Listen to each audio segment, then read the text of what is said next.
大家好，我哋一嚟到就見到一個咁靚嘅會所泳池景，同埋一個海天一色嘅景觀。大家會唔會想知道呢一個其實係咩單位嚟嘅呢？大家好，我係利嘉閣珮珊灣分行嘅伊人啊。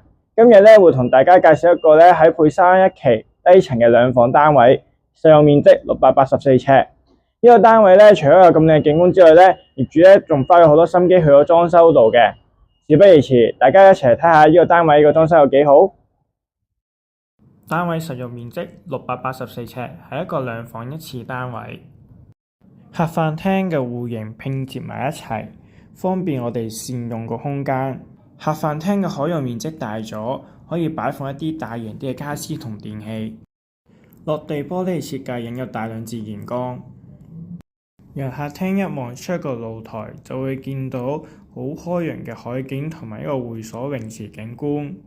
收藏嘅廚房戶型設計，左右兩邊都有唔同嘅家電同大型櫥櫃。業主喺主人房走廊訂造咗一個衣櫃去擺放唔同衣物。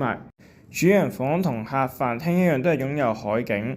房間空間豐富，擺放一個 queen size 嘅床係冇難度。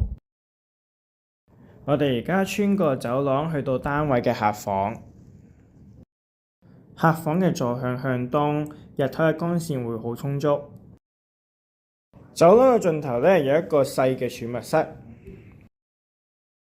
洗手間係名廁，乾濕分離，設計時尚。